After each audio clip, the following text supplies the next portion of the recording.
어느 신문인지 내가 얘기를 안 하겠습니다. 네. 이재명 딱 이러고 뒤에 그 이게 이순신 딱 이런 적어놨어요. 그 다음에 김문수 이러고 뒤에 히틀러 이런 적어놨어요. 그 기사 내용은 이재명은 스스로를 이순신에 비교를 했다. 자신을 띄워 올린다. 그런데 그 김문수는 네. 그 이재명을 히틀러에 비유를 했다. 네. 이 얘기인데 네. 마치 그 제목만 딱 보면 이재명은 이순신이고 네. 그리고 김문수는 히틀러다. 아. 정확한 글자가 그래요. 명주체로. 아니 그렇게 읽히지는 않았어요. 아니죠. 명주체로 딱 돼가는데 아니 그게 이제 그 모든 독자들이 우리 아니 형님 보세요. 우리 김광일 선생처럼 겹다운표가 있어가지고 겹다운표까지 안 본단 말이에요. 이재명은 이순신이라고 자기 입으로 발음을 했고 김문수는 자기 입으로 히틀러라고 발음을 했다. 아니 근데 좀 제목이 오해를 할 수 있는 우리 소지니까. 이현주 작가께서 나중에 이 화면에 그 이거 다시 보게 할 때 화면에 그 신문 찾아서 그걸 내가 안 그러면 내가 찍어놓은 게 있어요. 그 다시 좀 네, 여러분 주세요. 지금 저희가 말하고 있는 신문은 경향신문입니다. 그리고 일면 톱 제목은 이제 이재명 후보는 자기가 이순신 장군 그다음에 정약용 선생처럼 위기 국면을 잘 수습할 수 있는 그런 능력을 가지고 있다라면서 자기 자신을 정말로 이순신 정약용에 빗댄 그런 발언을 이제 앞부분에 쭉 그 기사가 그렇습니다. 그다음에 뒷부분에는 이제 김문수 후보가 그 이재명 대통령 시대가 된다면 이제 정말로 그 시진핑 뭐 그다음에 김정은 그다음에 히틀러 이런 이름을 직접 거명을 하면서 그런 독재 시대가 열리는 것이다라고 말한 대목이 있습니다. 지금 그 보수 논객들 중에서 뭐 저는 그림 별로 잘 하지 않습니다. 아돌프 히틀러와 그 지금 우리 진보 좌파 세력들을 비교를 굳이 하자면 내가 지난번에 그 얘기를 했을 거예요. 이 그쪽에서 쓰고 있는 홍보 원칙, 시간은 대중을 그 사로잡는 원칙을 지키고 있다. 이 눈물로서 사람을 감동시키고 불로서 격동을 시키고 피로서 결집을 시킨다. 내가 이 앞에 말씀 주셨죠. 그 3원칙을 히틀러의 3원칙을 지키고 있다. 실제 히틀러가 집권하는 과정은 보면 그 선전선동하는 거 특히 프로파간다가 선전이고 이제 데마고깅이 선동인데 선동하는 것은요. 히틀러는 게벨스라는 스핀닥터가 있었지만 지금 진보 좌파의 스핀닥터는 엄청나게 많습니다. 나는 참 대단하다는 생각을 해요. 그 스핀닥터라고 보기에는 현역 의원들이죠. 이현주, 전현희 이런 분들의 그 어떤 스핀닥터적 역할 대단한 겁니다. 그리고 다 맡고 있는 역할이 미리 정해진 것도 아닌 것처럼 보이는데 다 톱니바퀴처럼 잘 돌아가요. 거기다 박찬대라든가 이런 그 원내대표 박찬대부터 시작해서 그리고 김민석 뭐 플랜 본부장이었습니까 한때 이런 분들이 하는 걸 보면 정청래 법사위원장까지 이번에도 정청래 법사위원장이 그 파기환송심 이후에 한 거 보세요. 당장 조의대 청문회장에 부르죠. 그리고 특검법안 내도록 그 민주당 물론 그건 민주당이 한 겁니다만 특검법안 냈죠. 거기다가 탄핵하겠다고 일제에 나서서 사법부 기록 확 죽여버리죠. 이러니까 고등법원 형사 7부가 뭐 그래서 겁을 먹었는지 재판 일단 5월 10일로 잡아놨다 연기한다. 그러니까 나머지 재판들 1심 하고 있는 대장동 재판부터 다 연기한다. 위증교사 항소심 재판도 연기한다. 그리고 나온 얘기가 물론 그 앞에부터 나왔습니다만 법에서 빼겠다. 공직선거법을 바꿔버리겠다는 거예요. 바꿔버리겠다. 이 참 말도 안 되는 소리를 하고 있는 겁니다. 진짜 바꾸면요. 나는 어떤 일이 벌어진가 앞으로 두고 보겠습니다. 그리고 거기에다가 하는 재판을 전부 다 중지시키겠다. 이것도 말도 안 되는 거예요. 말도 안 되는 소리입니다. 중지시키겠다. 나는 솔직히 말했어요. 정상적인 국가라면 이재명이 설령 당선되더라도 올 8월 달 아니면 늦어도 9월 달 10월 달에는 다시 대통령 선거를 해야 된다.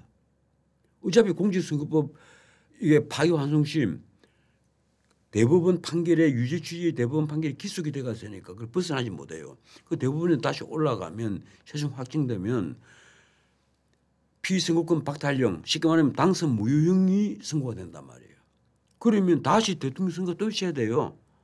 원칙적으로 이 나라가 문민국이라면 그렇게 된단 말이에요. 그런데도 지금 공직선거법 자체를 없애버리겠다. 그리고 선거가 딱 끝나고 나서 대통령이 당선되면 심지어 후보가 등록되면 이 소리를 했다. 그는 유사에 빠졌습니다.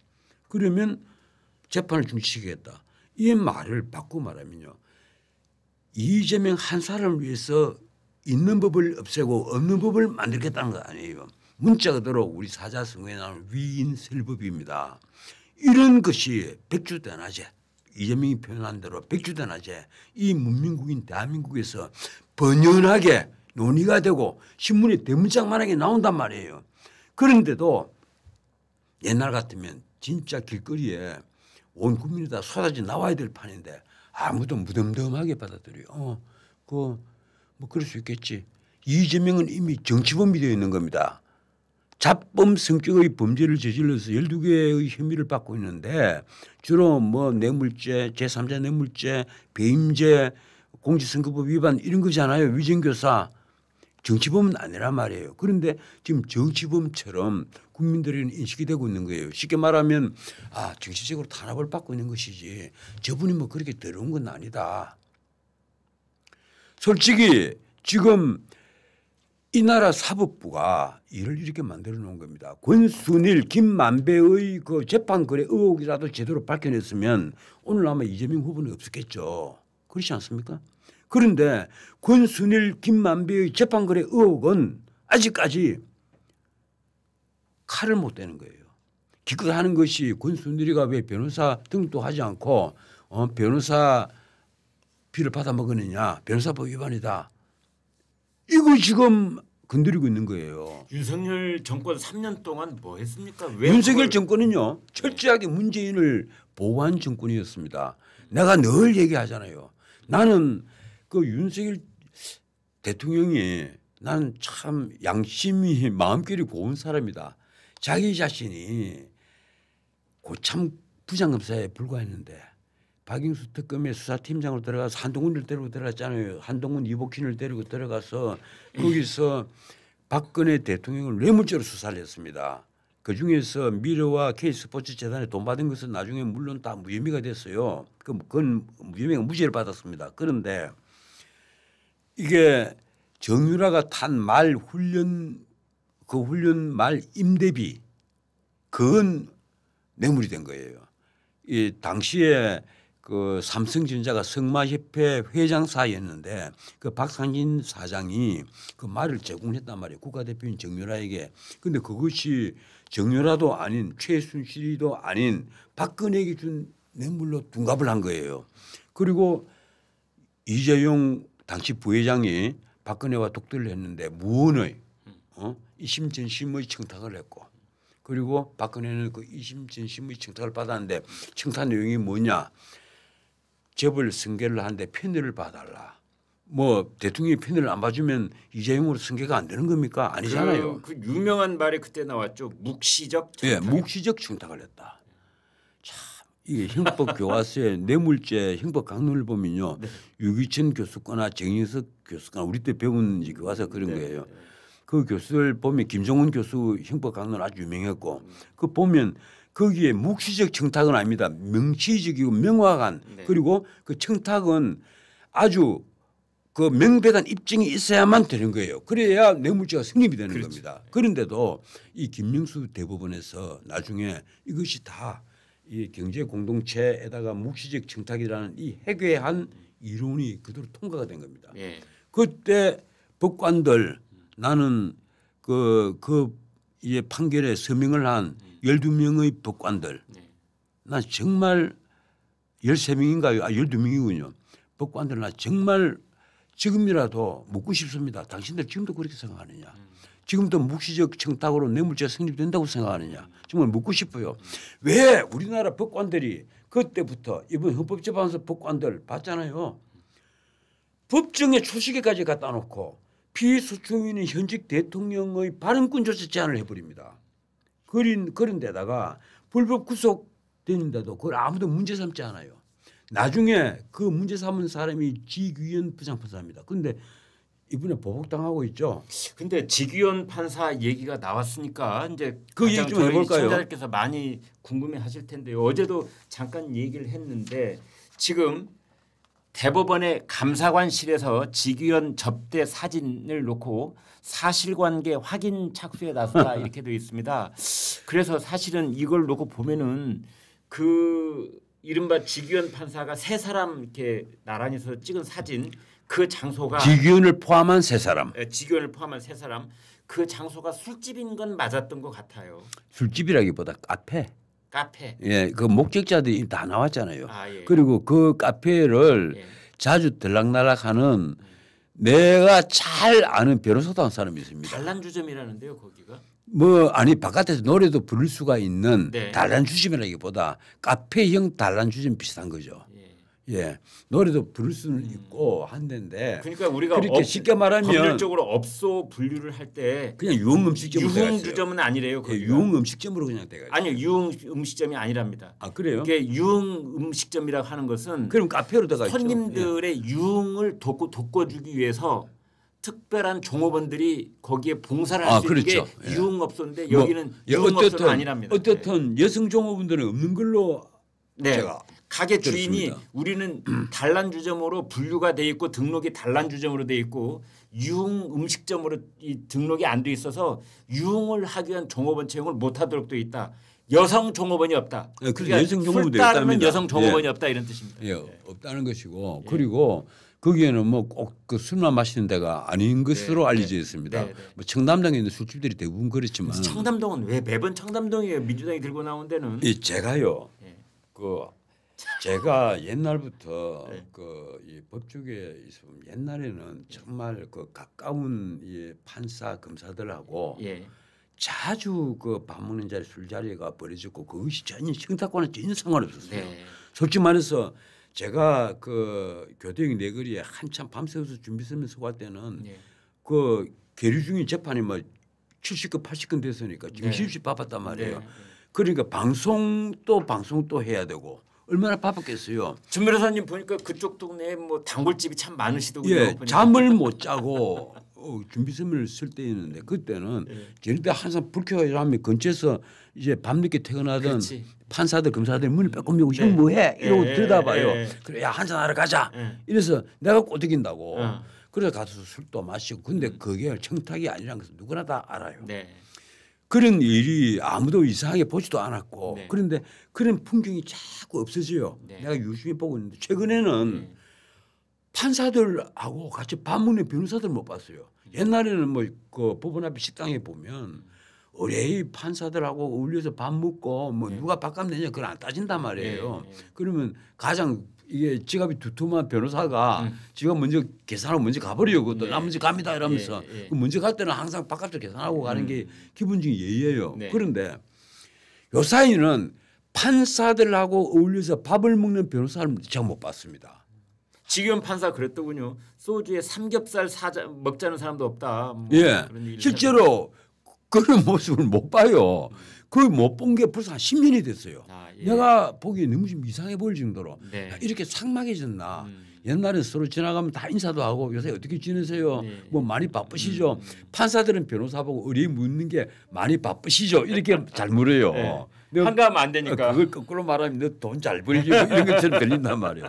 그리고 예, 뭐 밥 먹고 서로 만나고 하는 걸 이상하게 생각도 하지 않고 심지어 같이 술 먹고 건하게 어깨동무하고 나와도 아무도 이상하게 안 봤어요. 그런데 그리고 그 청탁하는 것도 아니었고 그런데 요 사이는 만약에 그런 일이 벌어지면 난리가 날 겁니다. 그런데 이게 하물며 이걸 A급 룸사롱이라 고급 룸사롱이라고 표현을 했잖아요. 뭐 100만에서 200만 그런 한 3명이 예컨대 가면 그 거꾸로 노정면 그 대변인 한 말 거꾸로 계산하면 300만에서 600만 원 정도 된다는 얘기입니다. 그렇죠. 그러니까 한 500만 원 정도의 돈을 써야만 갈 수 있다. 세 명이서 이제 이런 뜻으로 들리는 거죠. 그리고 이제 거기서 지금 초점은 뭐냐면 이 지규현 판사가 그런 사람들하고 어울리면서 윤석열 대통령 석방 로비를 받았고 거기서 술 얻어먹은 값을 해주기 위해서 윤석열 대통령을 석방한 것 아니냐 이런 뉘앙스를 자꾸만 주고 있기 때문에 국민들한테 그런 뉘앙스뿐 아니라 네. 지기현 부장이 부패한 판사다 이 이미지만 계속 씌운단 말이에요. 네. 왜냐하면 네. 수차례 있었다는 거예요. 수차례 그런 고급 문사령이 왔다. 아. 그 부패한 판사다 네. 이런 이미지를 막 입히는 거예요. 네.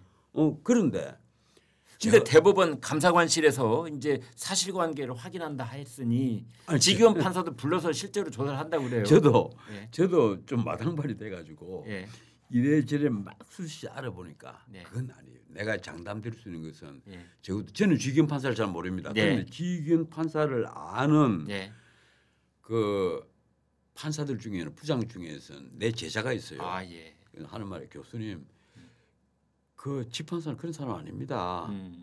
그런 사람 아니고 그래서 지 말대로 소주는 먹을지 모르는데 그런 판사가 애초 아닙니다. 그런데 사진은 왜 거의 찍혔죠? 그 방은 똑같은 아마 방으로 보여요. 그 친구들일 거예요. 예. 제가 보기에 딱 사진 모습이 처음에 지금은 신문에 난 건 얼굴이 다 가려가 있잖아요. 네. 그런데 노정면 그 의원이 자꾸 흔드는 사진을 그대로 보여줬단 말이에요. 예. 딱 보니까 또래도 비슷하고 옷차림도 비슷하고 그게 무슨 영향을 끼칠 수 있는 그런 법적인 인물도 아닌 것처럼 보이고 네. 제가 보기엔 딱 고등학교 동기나 뭐 대학 친구거나 뭐 그런 게 아니겠느냐. 그러면은 왜 지금 민주당은 지금까지 이 사태가 지금까지 와 있으면 그 얼굴을 모자이크 처리한 사람이 누구다? 적어도 아니, 뭐 그 직업이 무엇이며 아니 술집 이름도 밝혀야죠. 술집 이름 밝히고 근데 술집 지금 문 닫았대요.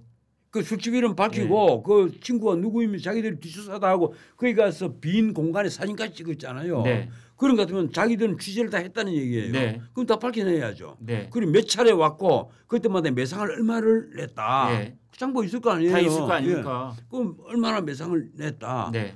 그러면 지기현 판사가 만약에 거기서 고급 양주를 먹고 술값을 200만 원, 300만 원 썼다면 그때 이제 난리가 나겠죠. 근데 공수처가 수사 3부의 사건을 배당했다고 돼 있는데요. 공수처 이번에 검사들 20기 채용을 했어요. 아니 그런데 이게 무슨 나는 일입니까? 공수처가 저는 이런저런 수사를 하기 전에 오동훈 공수처장에게 내란죄 수사권이 없는데 왜 윤석열에 대해서 체포영장을 청구했고 구속영장을 청구했는지 나 그것부터 좀 더 국민에게 소명을 해야 되고 그걸 검찰이 수사를 해야 된다고 믿습니다. 아니 그런데 검찰이 제가 수사해야죠. 아니 그건 정말 100번 지당하신 말씀이고 이 사건과 관련해서 그전에는 공수처가 문 닫아야 되는 거예요. 원칙적으로.